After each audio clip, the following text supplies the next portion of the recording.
अस्सलामुअलैकुम, मैं हूं अफसा कोमल। मुल्क में एक तरफ लेवल प्लेइंग फील्ड और इलेक्शन के हवाले से शकूक व शुबहात का इजहार है और हर लेवल पर किया जा रहा है। सदर मुमलिकत का कल का बयान आपने सुना होगा, जहां पर वो भी ये कहते हैं कि उनको जनवरी के आखिरी हफ्ते में इलेक्शन होते हुए नजर नहीं आ रहे। लेकिन दूसरी तरफ हर गुजरते दिन के साथ मुस्लिम लीग नून के लिए माहौल बहुत साजगार हो रहा है। आज इस्लामाबाद हाई कोर्ट ने अल अजीजी और एवन फील्ड रेफरेंसेज में नवाज शरीफ की सजाओं के खिलाफ जो अपीलें हैं उनको बहाल कर दिया है। इस मौके पर नैब प्रोसिक्यूटर ने कहा कि पहले मरहले में अपीलें बहाल करने पर एतराज़ हम नहीं करेंगे।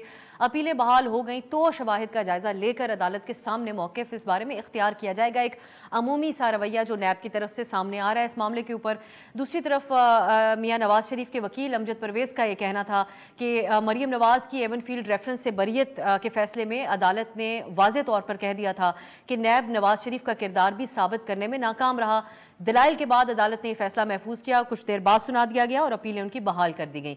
ये तो थी अदालत की कार्रवाई आज की। दूसरी तरफ अदालत में पेशी के दौरान मियां नवाज शरीफ से सहाफ़ी ने सवाल किया और पूछा कि आप इलेक्शन का मुतालबा करेंगे। ये वही सवाल है जो उनके इस वक्त पीपल्स पार्टी भी कर रही है, PTI भी ये सवाल कर रही है कि मियां साहब मुतालबा क्यों नहीं कर रहे इलेक्शन का। इसका जवाब में मियां नवाज शरीफ साहब ने कहा कि और इशारा उन्होंने अदालत की तरफ किया, उनके अक़ब में अदालत थी। कहते हैं पहले मैं यहाँ से तो फ्री हो जाऊँ, उसके बाद ऐसी बात होगी। तो सवाल जो एक उठ रहा है वो ये है कि क्या ये तमाम चीज़ें मियां नवाज शरीफ के केसेस ख़त्म होने के साथ मशरूत हैं? इलेक्शन समेत के इलेक्शन तभी होंगे, उसकी फाइनल डेट तभी सामने आएगी जब मियां साहब के लिए रास्ता बिल्कुल हमवार मुकम्मल तौर पर हो जाएगा, जो होता हुआ नज़र आ रहा है। पीपल्स पार्टी की जो सरगर्मी है उनकी तरफ से एक तो मुसलसल एतराज़ है लेवल प्लेइंग फील्ड और मियां साहब के लिए इलेक्शन रोके रखे जाने का, लेकिन दूसरी तरफ उन्होंने इलेक्शन कमीशन से भी बाकायदा मुलाकात की है, मुतालबा किया इलेक्शन की तारीख ने। निगरान हुकूमत के हवाले से सवाल उठाया कि वो मियां साहब से तरजीही बुनियादों के ऊपर उनको स्पेशल प्रोटोकॉल दे रहे हैं। और तीसरी तरफ उन्होंने एक और अहम बात की जिसको मैं एक डेवलपमेंट समझती हूँ आज की, ये उन्होंने वाजे किया और बावर करवाया इलेक्शन कमीशन को कि PTI अगर इलेक्शन में नहीं होगी तो फिर इलेक्शन के नताइज किसी को कबूल नहीं होंगे। ये बात की जा रही है पाकिस्तान पीपल्स पार्टी की तरफ से। तो जिस तरह मैंने आगाज़ में जिक्र किया, सदर मुमलिकत ने भी कल इस शिकवे का इजहार किया था। इन तमाम तर खदशात के ऊपर एक रिएक्शन आया है इलेक्शन कमीशन का और वजाहत उन्होंने ये की है कि तैयारियाँ इलेक्शन की मुकम्मल हैं, कोई इम्कान नहीं मजीद मुलतवी होने का। हल्का बंदियों का मरहला पहला मुकम्मल हो चुका है, कल एतराज़ात का मरहला भी मुकम्मल हो जाएगा। इसके ऊपर हम ये डिस्कशन करेंगे कि क्या ये जिस तरीके से इलेक्शन कमीशन कह रहा है वो इसी तरीके से मामलात आगे चलेंगे या ये जो शिकवे हैं ये मजीद शिद्दत इख्तियार कर जाएंगे। तीसरी तरफ तहरीक इंसाफ है। आज मंजर देखा हमने PTI के रहनुमा असद कैसर, अली मोहम्मद खान और बैरिस्टर मोहम्मद सैफ साहब मौलाना फजलुर रहमान साहब से मुलाकात के लिए गए। उनसे मुतालबा किया जाए, उनसे दरख्वास्त की जा रही है कि आप कौमी मुफाहमत और लेवल प्लेइंग फील्ड के हवाले से बातचीत की जाए। हम जानने की भी कोशिश करेंगे कि इस मुलाकात के मकासद क्या थे, लेकिन जो मनाजिर देखे वो ये थे कि PTI के रहनुमाओं ने मौलाना साहब की इमामत में नमाज मगरिब भी अदा की। माजी की तलखियों को अगर देखा जाए दोनों जमातों के दरमियान, ऐसा नज़र आता है कि PTI अब यकीनी तौर पर मुफाहमत के लिए हर तरीक़ाकार अपनाने को तैयार है। इसके कोई नताइज उनके लिए निकलेंगे, तमाम इशूज़ के ऊपर बात करेंगे और आज जो हमारे हैं वो इन तमाम इशूज़ के ऊपर बड़ी गहरी नज़र रखते हैं। इस्लामाबाद स्टूडियो में मेरे साथ तशरीफ़ फरमाया फ़ाहद हुसैन साहब, सीनियर तज्ज़ियाकार, अतर काज़मी साहब और मंसूर अली खान साहब। बहुत बहुत शुक्रिया आप तीनों का। फ़ाहद साहब, मैं आपसे आगाज़ करूँगी। स्पेशल ट्रीटमेंट का सवाल है कि मियां साहब को इस वक्त सिस्टम जिस रफ्तार से रिलीफ दे रहा है ये उनके लिए कुछ ख़ास ट्रीटमेंट है। ये बात दुरुस्त है किसी हद तक, या फिर जो उनकी जमात कह रही है कि वो डिज़र्व करते हैं जिस नौयत की विक्टिमाइजेशन उनके साथ हुई, कि अब इसी तरीके से रिवर्स हों तमाम मामला जो उनके खिलाफ हुए थे? देखिए अब साहब, बिस्मिल्लाहिर्रहमानिर्रहीम, मेरे ख्याल में जो PMLN का बयानिया है वो तो यही कहेगा कि जी इनके साथ ज्यादती हुई है और इनके ऊपर जो कानूनी शिकंजे जो डाले गए थे उनको अगर अब हटाया जा रहा है तो वो सिर्फ इंसाफ हो रहा है, उससे ज़्यादा कुछ नहीं है। और मैं ये ज़रूर कहूँगा कि कुछ हद तक उस बात में सदाकत है, क्योंकि जिस तरीके से मियां नवाज शरीफ को डिस्क्वालीफाई किया गया, जो केसेस उनके ऊपर बनाए गए, उनकी जो असलियत है वो तो बहुत हद तक अब खुल के सामने आ चुकी है। तो इसमें तो कोई दो राय नहीं है, यहां तक तो उनकी बात मैं मानने को तैयार हूं। लेकिन उसके बाद अगर ये कहा जाए कि नहीं जी सिस्टम उनकी मदद नहीं कर रहा, तो मेरे ख्याल में ये भी बात ठीक नहीं है। वो मदद हो रही है, वो नजर आ रही है, और वो लोग जो पाकिस्तान के निज़ाम को अच्छी तरह समझते हैं, जानते हैं, जो उसको देखते रहे हैं पिछले सालों में, दिहाइयों में, मेरे ख्याल में उनके जहन में कोई शक व शुबा नहीं होगा कि अब हालात बदल चुके हैं। कल के जो विलन थे वो आज के हीरो बन चुके हैं। और जो सिस्टम है, जो निज़ाम है, उसको अब जरूरत है कि जो कल का हीरो था उसको विलन बनाना और बनाए रखना, उसके लिए कल के विलन को आज का हीरो बनाना जरूरी है। तो ये एक निज़ाम है, निज़ाम वही काम कर रहा है जो माजी में साल से करता रहा है, इसमें कोई भी ब्रेकिंग न्यूज़ नहीं। अथर निज़ाम है, ऐसा है, हम पाकिस्तान के लोग वैसे भी ख़ास तौर पे सब्र शुक्र करने के आदी हैं। इक्तफा कर लें निज़ाम के इस अंदाज के साथ, या फिर जो तलाल चौधरी साहब ने इसके ऊपर जो रद्द-ए-अमल दिया, वो कहते हैं इसको रिलीफ आप लोग क्यों कह रहे हैं, ये तो सब कुछ 5 साल पहले हो जाना चाहिए था। तो जिस तेज़ी के साथ सिस्टम ने मियाँ साहब को आउट किया हरकत में आके, उसी तरीके से अगर वापस उनके लिए रास्ते बहाल हो रहे, इस पर एतराज़ कैसा?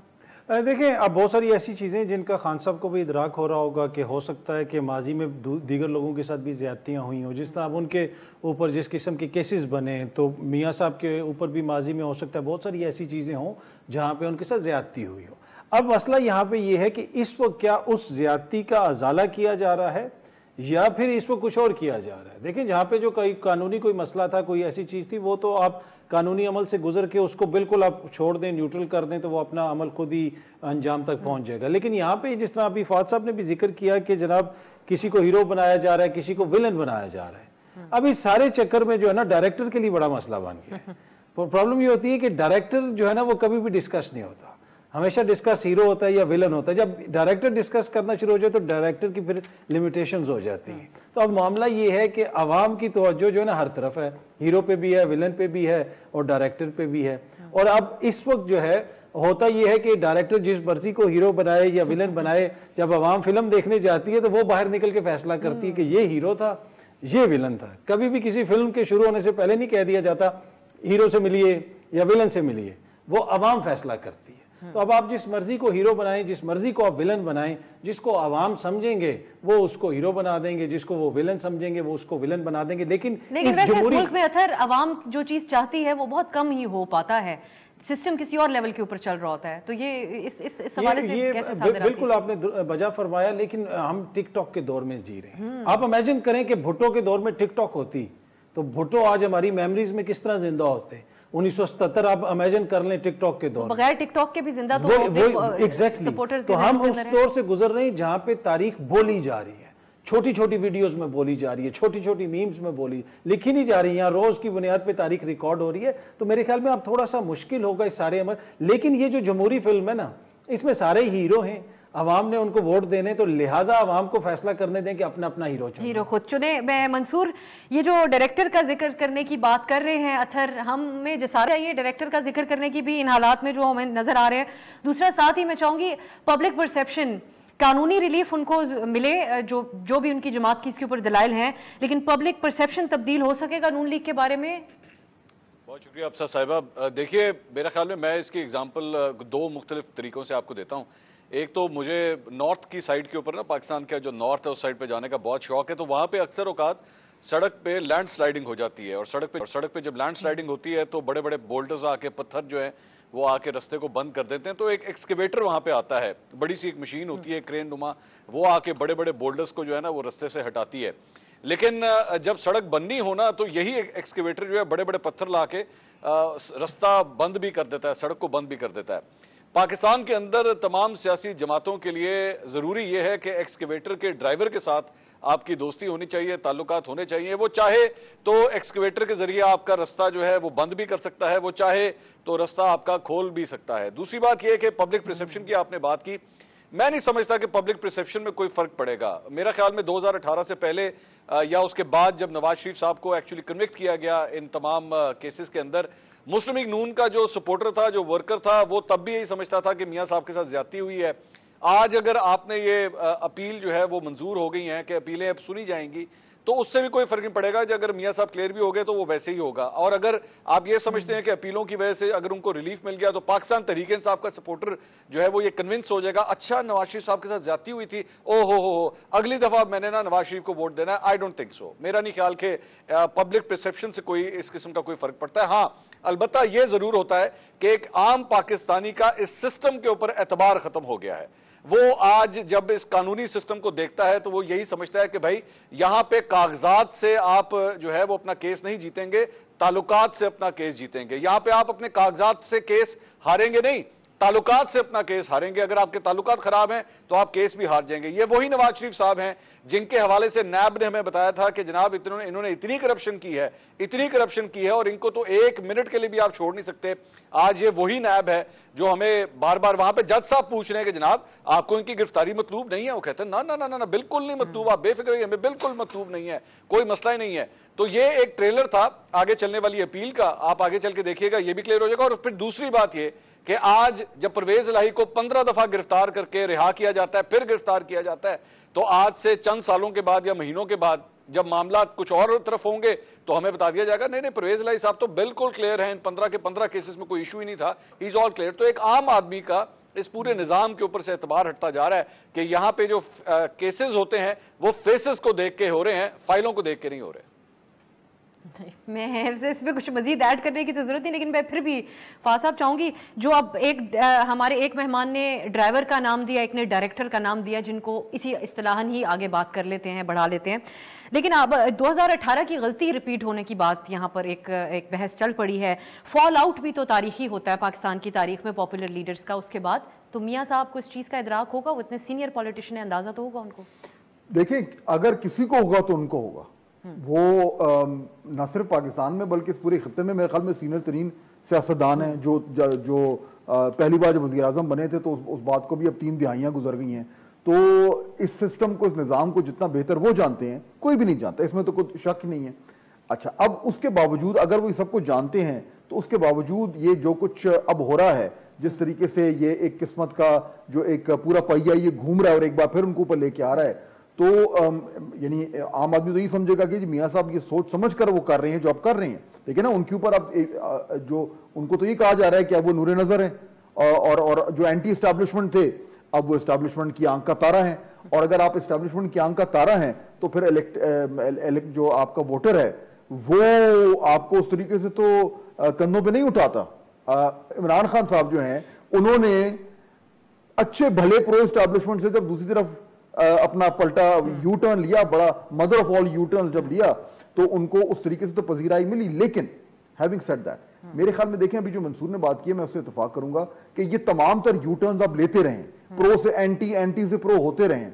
अल्टीमेटली देखना यह है कि आपका जो वोटर है इस पोलराइज सोसाइटी में उसने आगे पीछे नहीं जाना, वो ज्यादा से ज्यादा ये करेगा कि वो घर बैठ जाएगा। ज्यादा देखना यह है कि जो बीच में कोई ऐसा वोटर जिसका माइंड चेंज होगा, अगर वो 2018 में था ना, तो इस वक्त पाकिस्तान में उस तरह का वोटर बड़ा कम रह गया पोलराइज सोसाइटी में।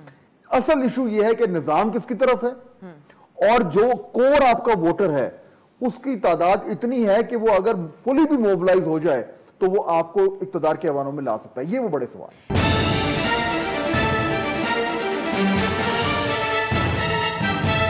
अथर, ये एक मिथ है, अब जब हम बात करें कि ये जो इस किस्म का एंटी एस्टैब्लिशमेंट नैरेटिव के ऊपर जो हम कई साल तबसरे करते रहे यहाँ पे, वो पॉपुलर हो जाता है। पीटीआई के केस में फासा आप भी बात कर रहे हैं, या फिर ये आंखों का तारा होना एक नई अप्रोच है पाकिस्तान के पॉलिटिशियंस की, और होनी भी चाहिए। यही प्रैक्टिकल अप्रोच है, ऐसे ही आप पावर में आ सकते हैं, ऐसे ही मामला आगे चला सकते हैं। देखिए, इसमें 2 चीज़ें, एक तो ये है कि आपने रियासत चलानी है, मुल्क चलाना है, अस वर्सेस देम वाला जो है ना, ये ख़त्म होना चाहिए। जितने भी रियासत के इदारे हैं, आइन और कानून के अंदर सबका किरदार वाजे है, अपने किरदार वो अदा करें आइनी हदूद के अंदर रह के, तो किसी को कोई इशू नहीं होना चाहिए। सियासतदानों का अपना किरदार है। अब सियासतदान अगर ये समझते हैं कि वो इस सीढ़ी के ज़रिए आ सकते हैं तो फिर वो इस किस्म की बातें करते हैं। देखिए, इस वक्त आप हक़ाइक़ ये हैं कि इस वक्त पाकिस्तान मुस्लिम लीग नवाज इस पोजीशन में नहीं है कि वो इंतखाबात जीत के आ सके। वो लाहौर में भी उनके लिए बड़ी मुश्किलात हो जाएंगी, तो फिर वो कोई इधर से सहारा ढूंढ रहे हैं, वो कोई उधर से सहारा ढूंढ रहे हैं। माजी में इमरान खान साहब का भी हो सकता है कि किसी के साथ इस किस्म का ताल्लुक हो, पीपल्स पार्टी वाले भी माजी में बहुत सारी मुलाकातें करते रहे। तो ये एक इशू है कि हर कोई चाहता है कि मेरे लिए आसानियाँ हों, लेकिन अगर जब आप ये आसान रास्ता निकालते हैं अपने लिए तो आप पूरे मुल्क को मुश्किल में डाल देते हैं, आप पूरे निज़ाम को मुश्किल में डाल देते हैं। जिन लोगों के खिलाफ आप आज बातें कर रहे हैं, माजी में आप उनकी तारीफ़ें करते थे, और जिनकी आज आप तारीफ़ें कर रहे हैं, मुस्तकबिल में आप उनके खिलाफ बातें करेंगे, तो ये वो विशियस सर्कल है जो चलता रहेगा। लेकिन इसका एक बड़ा सिंपल और सादा हल है। ये कोई अलजबरा नहीं है, रॉकेट साइंस नहीं है। आज से 50 बरस पहले हमने एक सोशल कॉन्ट्रैक्ट को इस मुल्क पे नाफिज किया था। क्या वो जो सोशल कॉन्ट्रैक्ट है, वो जो इमरानी मुआहदा है, उसके ऊपर अमल दरामद हो रहा है? नहीं हो रहा। सिंपल चीज़ है, वो जो कहते हैं ना कि जी इधर बैठना है, इन जमातों ने बैठना है, उनको भी बैठाना है, उनको भी बैठाना है, किसी को नहीं बैठाना। हमारे बुजुर्गों ने हमें आइन दे दिया है, बस खुदारा अपनी अपनी आइनी हदूद पे आप अमल करें, सब निज़ाम बेहतर हो। मंसूर, आइन का तो कोई जिक्र भी नहीं हो रहा, ना ही उस स्पीच में हुआ जो मियाँ साहब ने की है आकर। ये मैं आपसे जानना चाहूँगी, जो डोमेन के हवाले से अथर साहब बात कर रहे हैं, सियासतदानों को खुद भी कहीं ना कहीं ये सूट करता है कि इदारों की डोमेन वाजे ना हो, उनको उनकी डोमेन में भेजने के लिए कोई इकदाम ना किए जाएं। जैसा कि नैब के हवाले से अब बात हो रही है कि अब उनको कोई मसला नहीं, जो केसेस बने थे उसमें बज़ाहिर ऐसा नजर आता है कि वो अब उस पर बैकफुट पे चले गए हैं, जिसकी वजह से नून लीग ये भी सवाल उठाती है कि हमारा कसूर है, निज़ाम का कसूर है।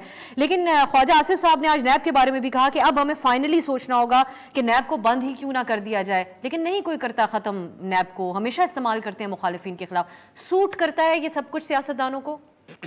आपके सवाल के जवाब मैं दो हिस्सों में दूंगा। एक, थोड़ी देर पहले आपने अपने सवालात में अपने मेहमानों से 2-3 दफ़ा एंटी एस्टैब्लिशमेंट का लफ्ज़ जो है वो इस्तेमाल हुआ, जवाब के अंदर भी एक दफ़ा किया मैंने। जी, बराए मेहरबानी ये एंटी एस्टैब्लिशमेंट का ये जो टीका है ना, इसको तो उठा के हमेशा के लिए रद्दी की टोकरी में फेंक दें, क्योंकि पाकिस्तान की कोई सियासी जमात एंटी एस्टैब्लिशमेंट नहीं है। हम एक मिनट के लिए तो अपने व्यूअर्स को ये चीज़ जरा क्लियर कर दें, क्योंकि ये सिर्फ और सिर्फ एक वो दवाई होती है जो बवक्त ज़रूरत आपने अपने कबड़ में से निकालनी है। बीमार जब आप हों तब इसको इस्तेमाल कीजिए, जब बीमारी ठीक हो जाए तो उस दवाइयों के पत्ते को वापस कबड़ के अंदर रख दीजिए। इसलिए कोई एंटी एस्टैब्लिशमेंट नहीं होता। सिर्फ फ़र्क ये है कि नवाज शरीफ साहब को यह पता था, इस बात का पता था कि मुझे जितनी बीमारी है या मेरे लिए जितनी प्रॉब्लम है, मैंने इसकी आधी गोली खानी है और इससे मेरा मसला हल हो जाएगा। इमरान खान साहब से सिर्फ गलती ये हुई कि उनको ये पता नहीं था, उन्होंने उसी एंटी एस्टैब्लिशमेंट पत्ते की 3 गोलियां खा ली, आधी गोली खाने के बजाय। उनको समझ नहीं आई कि मैंने यहाँ पे कितना इस्तेमाल करना है, वो जिसे पंजाबी में कहते हैं मिठा ज्यादा पै गया। तो वो इमरान खान साहब से ये गलती हुई कि उन्होंने मीठा ज्यादा डाल दिया और हालात बहुत ज्यादा हाथ से निकल गए। लेकिन मेरे ख्याल में अब काफी हद तक सीख चुके होंगे। अभी थोड़ी देर पहले जिस तरह हमने देखा अली मोहम्मद खान, असद कैसर साहब गए मौलाना फजल रहमान साहब के साथ। आप कभी सोच सकते थे ऐसा कभी होगा? आप ये कभी मंजर सोच सकते थे? लेकिन हो गया।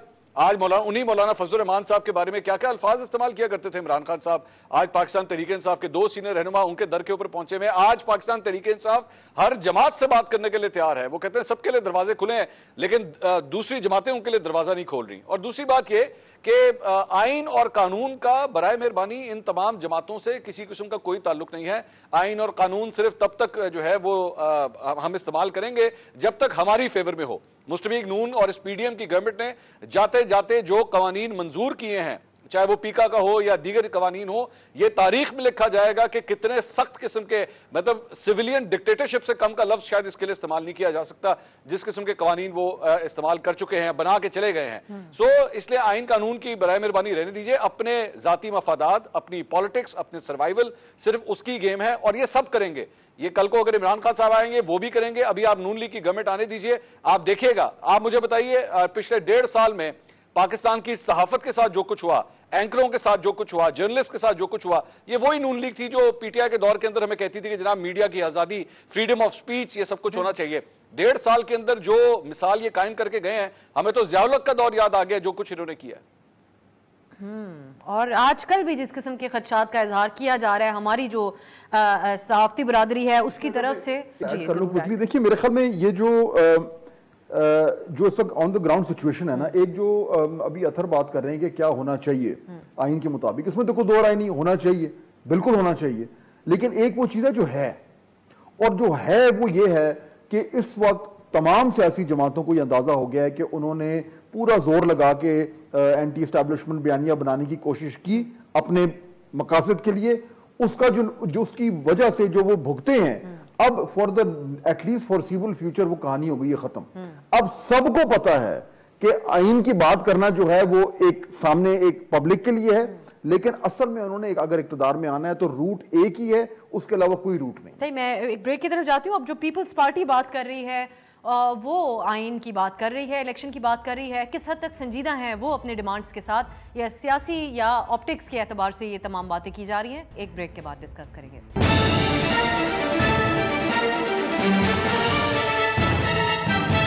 ब्रेक के बाद खुशामदीद। अथर, ये जो डेवलपमेंट्स हैं पीटीआई के हवाले से, एक तरफ वो मौलाना से मुलाकात कर रहे हैं, हमारे पास हम कोशिश कर रहे हैं कि हमारी बात हो सके पीटीआई के उस वफ्द से या जेयूआई के उन शख्सियात से जो इस मुलाकातों में मौजूद हैं, लेकिन कहा यह जा रहा है कि ये कौमी मुफाहमत की बात पीटीआई करना चाह रही है, ऑन द रिकॉर्ड भी ये बात उनकी तरफ से की गई है। दूसरी तरफ पीपल्स पार्टी इलेक्शन कमीशन के सामने ये पोजीशन ले रही है कि पीटीआई को अगर इजाज़त नहीं होगी अगले इलेक्शन में तो कोई शफाफियत नहीं होगी उस आम इंतखाबात के अंदर। इसको आप कैसे देख रहे हैं? ये एक मौसर आवाज़ के तौर पे जमातें सामने आ रही हैं या मौलाना कोई किरदार पीटीआई के लिए अदा कर पाएंगे? ये क्या है? ये तो एक ऐसी चीज़ है जो हम एक्सपेक्ट नहीं कर सकते थे। जी देखिए, 16 महीनों के दौरान जो पीटीआई के साथ हो रहा था और बहुत सारे जो मुकदमात कायम हो रहे थे, उस वक्त पीपल्स पार्टी कहाँ पे थी? जब 2 सूबों में इंतखाबात नहीं हो रहे थे तो उस वक्त पीपल्स पार्टी कहाँ पे थी? उस वक्त तो शहबाज शरीफ नून लीग से ज़्यादा पीपल्स पार्टी का वज़ीर आज़म था, ये बिलावल साहब असम्बली में कहते थे। उस वक्त हालात मुख्तलिफ थे ना। अब उनको ये नज़र आ रहा है कि जहाँ पे उनको इश्यूज़ हो रहे हैं वो अपने इश्यूज़ उठाने के बजाय वो किसी और के मुसाइब आपको सुना के अपना मुकदमा पेश कर रहे हैं कि भाई हमारी तरफ तवज्जो दो, नहीं तो फिर हम भी ये बात करेंगे। मुराद अली शाह साहब आजकल बार बार इलेक्शंस की बात करते हैं। मुश्तरका मफादात कौंसिल में जब वो गए थे तो वहाँ पे तो वो दस्तखत करके आए थे, उसके बाद ग्रुप फोटो भी उन्होंने खिंचवाया। उस वक्त उनको नहीं पता था कि यहाँ पे हमने दस्तखत किए तो ये कुछ होगा। वो बिलावल साहब ने पूरी दुनिया घूमी फिरी, सब कुछ किया। तो अब मसला ये है कि उनको इशू हो रहा है निगरान हुकूमत से। उनको जो बुनियादी चीज़ है वो एक तरह से आप इसको जेलसी भी कह सकते हैं कि पंजाब के अंदर जो निगरान हुकूमत है वो नून लीग के साथ जो सहूलतकारी कर रही है वो हमारे सामने, उन्होंने मियाँ साहब की सज़ा मुअत्तल कर दी। वहाँ पे प्रोजेक्ट्स जो हैं वो सारे मंसूबे बड़ी तेज़ी से चल रहे हैं और उन मंसूबों का असर पड़ेगा आने वाले इंतखाबात पे। आपने सिंध में सारे मंसूबे रोक लिए हैं, वहाँ पे कोई किसी की बात नहीं सुनता। तो ये इशू है। उनको पीटीआई का यकीन कीजिए कोई दुख नहीं है। सबसे बड़ा तो उनको दुख ये है कि जनाब जो हमारे साथ धोखा हुआ है कि इस्तेकाम पाकिस्तान वाले, इन्होंने जाना था जरदारी साहब के पास, इसी तरह जो बलोचिस्तान के अंदर बहुत सारे, तो ये समझ रहे हैं कि हमारा रास्ता रोका गया पंजाब के अंदर, तो ये उसका मैं फाज़ साहब ये जानना चाहूंगी कि ये एक्सपेक्टेशंस फिर पीपल्स पार्टी की अंडरस्टैंडेबल थी उस वक्त जब ये तवक्को लगाए बैठे थे पीडीएम में आने के बाद, ये जरूरत से ज़्यादा एक्सपेक्ट कर लिया और ज़्यादा अपने आप को ओवर एस्टिमेट कर लिया? नहीं, मेरे ख्याल में देखिए वो पीपल्स पार्टी बड़ी कैलकुलेटेड तरीके से चलती है। और एक वो टाइम था कि जब उस वक्त अभी हम बात कर रहे थे नूर नजर की, एक वक्त था कि जब वो नूर नजर थे और उनको बहुत हद तक ये एक उनके जहन में ये एक तासुर बन गया था या तासुर डाला गया था कि अब जो आने वाला राउंड है उसमें आपका राउंड है ये, और आपके लिए जो है वो चीजें आसान होंगी और वो सब कुछ जो आज किसी और को रिलीफ मिल रहा है वो उनको मिलना था। अच्छा, वो क्यों रिलीफ इधर से उधर ट्रांसफर हुआ वो एक अलग बात है, लेकिन हो गया। तो चुनाचे आज मैं इनसे एग्री करता हूं कि अगर आज पीपल्स पार्टी उस तरीके से ही कह रही है कि जो इलेक्शन होने चाहिए, इलेक्शन डिलेड, इलेक्शन डिनाइड वगैरह वगैरह, तो वो इसलिए है क्योंकि अब जो हालात हैं उसमें वो नूरे नजर नहीं है, उनकी जगह कोई और आ गया। मंसूर, ये रिलीफ पीपल्स पार्टी के लिए ट्रांसफर हुआ वक्त के साथ साथ, या कहीं ना कहीं वो असूल की बात भी कर रहे हैं इस मौके पे पीपल्स पार्टी के एक नजरियाती जो सियासत है उसके एतबार से? अच्छा देखिए, मैं जरा पाकिस्तान पीपल्स पार्टी के बारे में क्लियर कर दूं कि ये जो पोजीशंस है ना, पब्लिक पोजीशन है कि जी इलेक्शंस जो हैं वो जल्दी होने चाहिए। मेरी इतलात के मुताबिक इससे पहले आपको याद होगा कि चीफ इलेक्शन कमिश्नर ने मुख्तलिफ सियासी जमातों के वफूद को बुलाया था और इलेक्शंस के हवाले से डिस्कशंस हुई थी। तमाम जमातों के ही वफूद गए थे वहां पे। तो मेरी इतलात के मुताबिक पाकिस्तान पीपल्स पार्टी जब वहां पे गई थी तो उन्होंने इलेक्शंस की डेट अनाउंस करने के हवाले का जिक्र तक नहीं किया था चीफ इलेक्शन कमिश्नर से, उनसे बात तक नहीं की कि जनाब अब आप डेट दे दीजिए, डिले हो रहा है, कोई किसी किस्म की ऐसी कोई बात नहीं हुई थी। ये पब्लिक डोमेन की खातिर जो है वो ये पोजीशंस जो है जरूर ली जा रही हैं, इंप्रेशन देने के लिए कि जनाब हम इलेक्शन से नहीं भाग रहे। और अगर किसी के ज़हन में ये है कि जनाब पाकिस्तान पीपल्स पार्टी को अगेंस्ट द टाइड अपनी पॉलिटिक्स करने जा रही है, आई डोंट थिंक सो। मेरा ख्याल में इसका सिर्फ ये एक तासुर जरूर देना वो चाहते हैं कि जो पीडीएम का जो फॉल आउट आ रहा था, जो 16 माह की हुकूमत का आ रहा था, उसका सारा जो मलबा है वो नून लीग के ऊपर गिरे जाके हमारे ऊपर कुछ ना है। हमारी style of politics Noon league से बिल्कुल अलग है, हमारा तो इनसे कोई लेना देना नहीं है, जबकि वी ऑल नो के they were part and parcel of that whole alliance. So मेरे ख्याल में ये सिर्फ और सिर्फ ये पब्लिक पोस्चरिंग इस वजह से हो रही है ताकि पीडीएम के साथ या नून लीग के साथ हमें अटैच ना किया जाए, हम उनसे बिल्कुल एक अलग एंटिटी हैं। लेकिन आप देखिएगा कि जैसे ही इलेक्शंस होंगे तो इलेक्शंस के बाद आपको अगर तो वही नंबर चाहिए हुए तो मुस्लिम लीग नून का और पाकिस्तान पीपल्स पार्टी का दोबारा वही अलायंस देखेंगे जो आपने माजी में देखा था। वैसे खबरें भी कुछ इसी तरीके से हैं, मुस्लिम लीग नून से सवाल करते हैं, वो मोहतात अंदाज अपनाते हैं, इस उम्मीद का इजहार करते हैं कि मियां साहब जरदारी साहब से इस हफ्ते को रब्ता करेंगे। ये फाज साहब, इस बात से आप इत्तेफाक करते हैं कि कायल कर लेंगे? मेरे ख्याल में बिल्कुल मैं 100% इत्तेफाक इसलिए करता हूं क्योंकि देखिए जो इस टाइम सूरत हाल बन रही है, जो नजर आ रही है कि जो इलेक्शन का आउटकम होगा, और ये भी एक हमारे यहाँ भी अनोखी बात है कि आउटकम हमेशा हमें पहले से पता होता है, तो वो जो आउटकम बनने आ रहा है उसमें पाकिस्तान पीपल्स पार्टी को जो भी कोलिशन गवर्नमेंट बनेगी, जो कि मोस्ट लाइकली कोलिशन ही बनेगी, उसका हिस्सा होना पड़ेगा। और वो क्यों होना पड़ेगा? क्योंकि उसके बाद जो फैसले होने हैं, जो मुश्किल फैसले होने हैं, उसमें ये जरूरी होगा कि पीपल्स पार्टी जो है वो उन फैसलों का हिस्सा है। चुनाचे ये बिल्कुल मेरे ख्याल में इसमें कोई दो राय नहीं है कि इस पावर के खेल में उन्होंने अल्टीमेटली जो है वो उसी साइड पे आना है जहां पे वो पहले थे। अतर, ये जो मियां साहब की स्पीच थी उसकी हद तक जो हम देखें, इससे अंदाज़ा लगाया जा सकता है कि वो क्या अंदाज अपनाएंगे आगे इलेक्शन की तरफ जाते हुए। लोगों ने उस पर तबसरा भी किया कि ग्रेस का मुजाहरा उन्होंने किया, मुखालफिन के नाम नहीं लिए। मैं इमरान खान साहब को भी एक दफ़ा हल्का सा मुखातिब करके उन्होंने कहा मैंने नाम भी नहीं लेना था। ये सिलसिला कंटिन्यू करेगा या नहीं कर पाएंगे पुल ऑफ, जैसी सियासत अब पाकिस्तान के अंदर हो चुकी है? नहीं, उन्होंने गिले शिकवे तो सबसे कर ही दिए ना। उन्होंने कहा कि हमें उस नहज पे ना पहुंचाओ, बहुत सारी उन्होंने दबे अल्फाज में बहुत सारी बातें कह दी, गिले शिकवे तो उन्होंने किए। अब आगे जाके सिलसिला किस तरफ जाएगा ये डिपेंड करता है कि आगे सियासत किस तरफ जाती है। देखिए, जो 16 महीने की शहबाज शरीफ साहब की हुकूमत है ना, अब ये नून लीग वालों को हो सकता है अच्छा ना लगे, पर मुझे ये लगता है कि मियाँ साहब की वजारत उज़्मा में अगर कोई चीज़ आड़े आ सकती है तो शहबाज शरीफ साहब की 16 महीने की वजारत उज़्मा है। जिस तरीके से वो सारे इत्तेहादियों को साथ लेके चले, जिस तरीके से वो इदारों को ले, आप शहबाज शरीफ साहब पे जितनी मर्जी तनकीद करते रहे, कोई और बंदा उस पोजीशन में उधर होता तो ये इस तरह चीज़ें ना चलती, बहुत सारे मसाइल होने थे। तो क्या मियाँ साहब उस तरह सब को साथ लेके चल सकेंगे? मुझे नहीं लगता। मियाँ साहब देखें, एक लीडर हैं, पॉपुलर लीडर हैं, उनका वोट बैंक है। वो ज़्यादा देर ये नहीं हो सकता कि वो नंबर 2 बन के काम करते रहें या बिल्कुल बराबरी की सतह पे नहीं।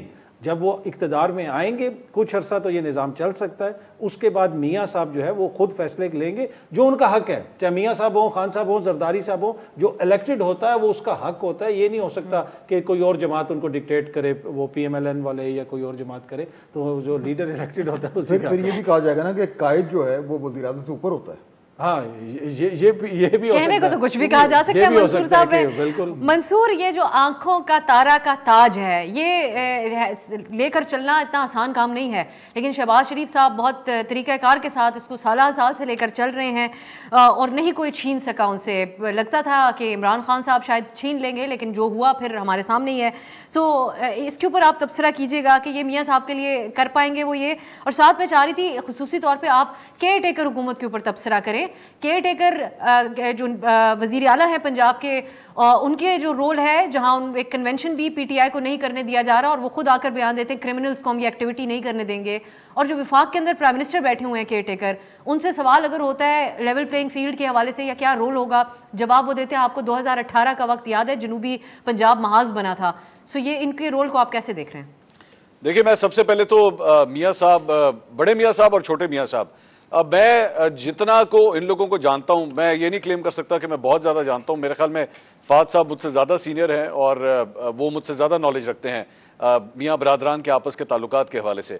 लेकिन मैं कम अज़ कम जितना उनको जानता हूं, मैं ये कतई तौर पर ज़रा क्लियरेंस इसकी होनी चाहिए कि ये जो इंप्रेशन है ना कि जनाब छोटे भाई को, बड़े भाई को छोटे भाई से थ्रेट है और छोटा भाई बड़े भाई के पत्ते काट देगा, पर काट देगा, प्लीज़ मेरे ख्याल में इससे अब आगे चले जाएं। ऐसा कुछ नहीं होना, ऐसा कतई तौर पे कुछ नहीं होना। और अगर ये किसी को ये इंप्रेशन या आता है या दिया जाता है या किसी ने ले लिया, इसको प्लीज निकाल दीजिए।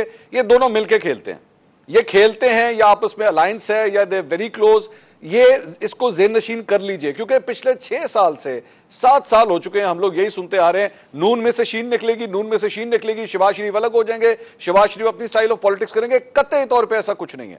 शहबाज शरीफ जो भी करते हैं, अगर वो जाके एस्टैब्लिशमेंट की आंख का तारा भी बनते हैं तो उसमें भी नवाज शरीफ साहब की अप्रूवल शामिल होती है। ऐसा नहीं है कि वो नवाज शरीफ साहब जो है उनकी इजाजत के बगैर वो सब कुछ कर रहे होते हैं। मुलाकातें करेंगे तो उनकी इजाजत से करेंगे। और दूसरी बात, मैं आपको छोटी सी एग्जांपल दे देता हूं, उससे आपको क्लियर हो जाएगा। ये जब टेबल पे भी बैठते हैं ना, पूरी शरीफ खानदान जब खाना खाने के लिए बैठता है और नवाज शरीफ साहब हेड ऑफ द टेबल बैठे होते हैं, तो जब तक नवाज शरीफ एक्चुअली खाना स्टार्ट ना कर देना, शहबाज शरीफ साहब जो है ना रोटी तोड़ भी नहीं सकते। मतलब ये नवाज शरीफ साहब की शरीफ खानदान के अंदर ये पोजीशन है। सो अगर किसी के ज़हन में है कि Shahbaz Sharif would actually go against Nawaz Sharif और अपनी मर्जी से काम करेंगे, ऐसा नहीं होना, क्योंकि उनको भी पता है। आज चले मैं एक एग्जांपल देता हूं, आज मीनार पाकिस्तान में जलसा हो गया ना, नवाज शरीफ का जलसा हो गया, आप निकाल दें नवाज शरीफ को बीच में से, आप शहबाज शरीफ को कहें इसका आधा जलसा करके दिखा दें। शहबाज शरीफ को पता है कि वोट बैंक अगर है तो वो नवाज शरीफ का है। इतना क्राउड जितना भी था, वो कम था ज्यादा था, जो भी था, वो नवाज शरीफ इकट्ठा कर सकता है। वो शहबाज शरीफ के बस की बात नहीं है। दूसरी बात, ये जो आपने अभी यहाँ पे आज इस प्लेटफॉर्म को इस्तेमाल करते हुए सबसे पहले तो मैं यहाँ पे कहना चाहूंगा कि हमारे एक सहाफी हैं बिलाल गौरी, उनको FIA की जानिब से नोटिस भेजा गया और मुझे ये आज मुझे पता लगा, अफसोस का मुकाम ये है कि मुर्तजा सुलंगी साहब जो इस वक्त निगरान वजीर इत्तलात हैं, उनके होते हुए, उनकी गवर्नमेंट में होते हुए जो है इस किस्म का नोटिस जर्नलिस्ट को जाना और उसको बुलाना। अच्छा, इंटरेस्टिंग बात यह है कि इनको इमरान खान साहब के दौर में भी जो है इस तरह का नोटिस जा चुका है। सो निगरान गवर्नमेंट की परफॉर्मेंस जो है बड़ी क्वेश्चनेबल है और जिस तरीके से लेवल प्लेइंग फील्ड का ये बेड़ा गर्क हो रहा है, तमाम जमातों को खुल के खेलने नहीं दिया जा रहा। एक जमात को आप जलसों में जलसे करने की इजाजत दें और दूसरों को आप सिर्फ झंडा बाहर निकालने के ऊपर डंडा बाहर निकाल लें, तो मेरे ख्याल में इसी से पता लग जाएगा कि निगरान हुकूमत की परफॉर्मेंस कैसी है। हर तरह से सवाल उठ रहे हैं। मैं फासाब, ये केयर टेकर हुकूमत के बारे में जो बात की जा रही है, मैं इसमें एक चीज ऐड करूं तो मंसूर जो बात कर रहे थे, देखिए ये बात तो बिल्कुल ठीक है, आई एग्री के ये नून और शीन वाले जो कहानी मुझे आपसे पूछना भी चाहिए था। वो बिल्कुल देखिए, वो तो ना पहले उसमें कोई जान थी और अब तो बिल्कुल ही साबित हो गया। तो ये तो इस बात को तो चैप्टर को सही कह रहे हैं मंसूर, को क्लोज कर देना चाहिए, बात खत्म है। लेकिन जो इंटरेस्टिंग बात है वो देखें कि हमेशा ही कहा जाता था कि नवाज शरीफ का जो पोजीशन है वो एंटी एस्टैब्लिशमेंट है, इमरान खान की ये है, फलानी ये है, फलानी ये, और मियां शहबाज शरीफ जो है वो तो हमेशा बस वो यस सर करते हैं। At the end of the day हुआ क्या है, वोट बिल्कुल नवाज शरीफ का है लेकिन पॉलिसी शहबाज शरीफ की है। आज नवाज शरीफ शहबाज शरीफ की पॉलिसी के करीब आ गए, उसने जो आपने स्पीच सुनी थी। आज PTI और इमरान खान भी शहबाज शरीफ की पॉलिसी की तरफ आ रहे हैं, जिससे वो एस्टैब्लिशमेंट से अब अपने राब्ते बेहतर करना चाह रहे हैं। तो ultimately who has proven to be the most astute politician, उस हवाले से वो शहबाज शरीफ। ये exactly साबित हुआ कि शहबाज शरीफ साहब की देखिए, ये जो मंसूर साहब ने बात की ना, शीन और नून, ये बिल्कुल दुरुस्त बात है, कभी भी नहीं होगा। लेकिन देखें, जो शहबाज शरीफ साहब ने जिस तरीके से हुकूमत की है, जो मैंने अर्ज की थी, वही अभी फाद साहब ने कहा है कि अल्टीमेटली वो प्रिवेल हुए हैं। और आगे जाके देखें, इस वक्त सारी चीजें शहबाज शरीफ साहब के हाथ में नहीं है, मियां साहब को अदालतों से हो के जाना है और कहीं पे भी कोई रुकावट आ सकती है और ना चाहते हुए भी फिर शहबाज शरीफ साहब को चीजें संभालनी पड़ेगी। नून में से शीन निकलने के बजाय शीन में से नून निकल आई टाइप बात होगी। एक ब्रेक की तरफ जाते हैं।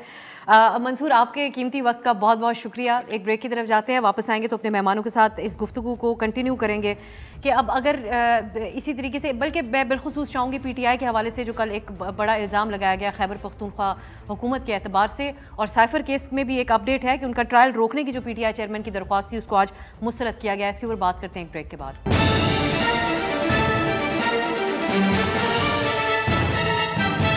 ब्रेक के बाद खुश आमदीद। मैं अथर, अब PTI की हम बात अब करते हैं।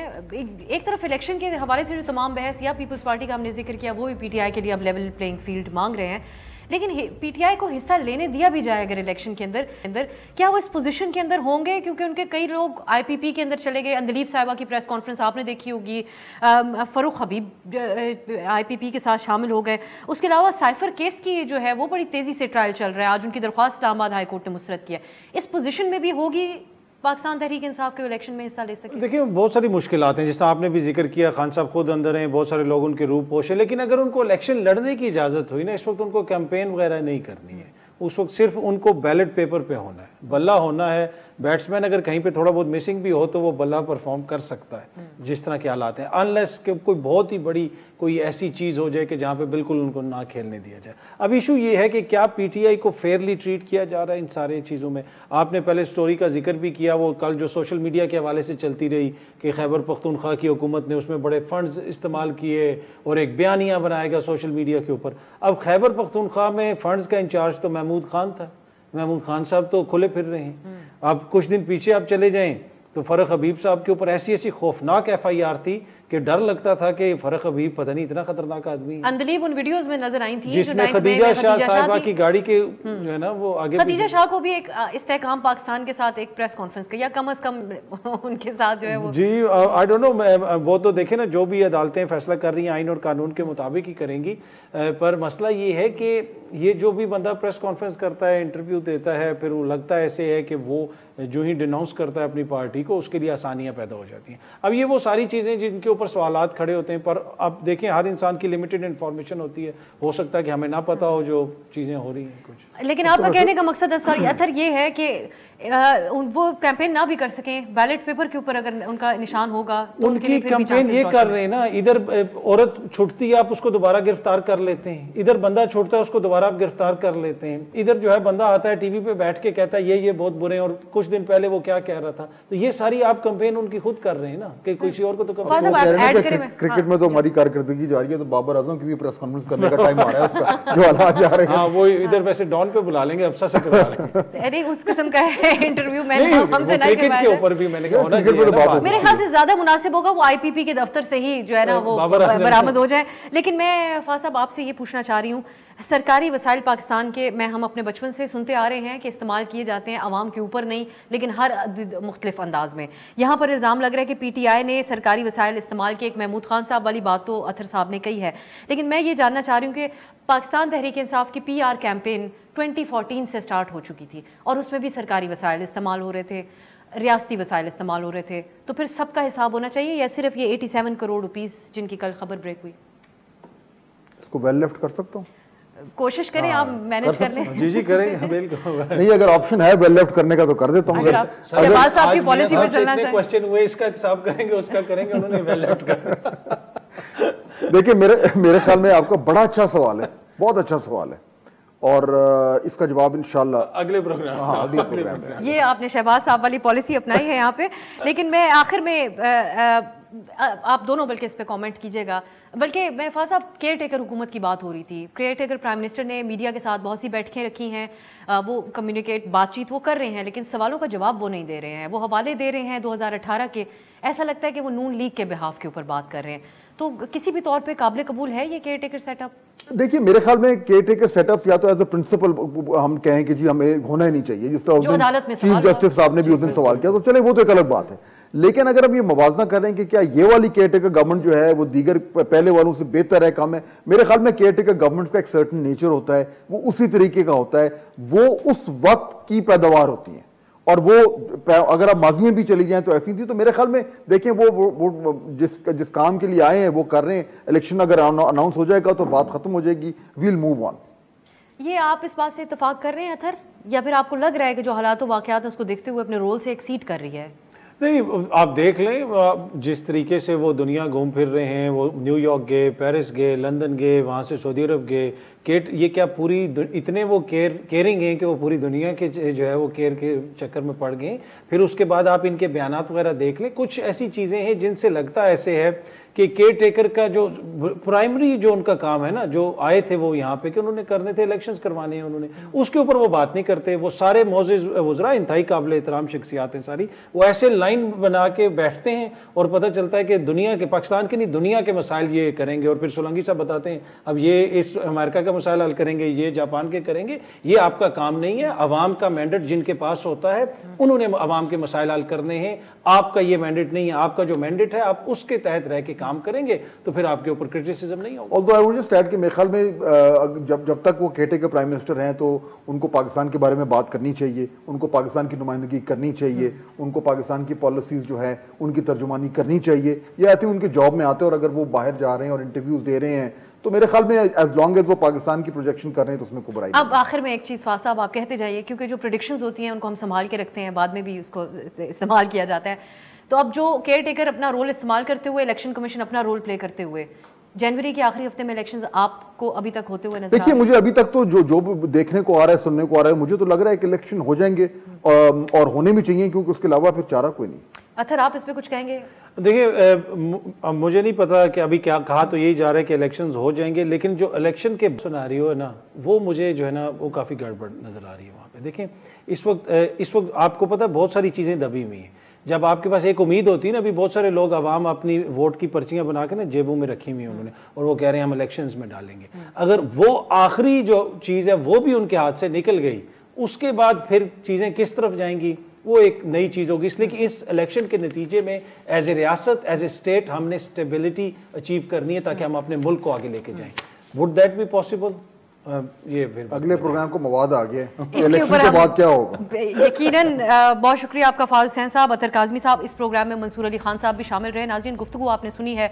अब इलेक्शन के अराउंड जो डिबेट है वो हमें आने वाले दिनों में देखनी होगी, क्योंकि कल इलेक्शन कमीशन के पास एतराज़ात दूर करने का आखिरी दिन है। उसके बाद देखते हैं इलेक्शन कमीशन को बाकायदा तारीख देता है या नहीं। आज के लिए इजाज़त दीजिए, खुदा हाफिज़।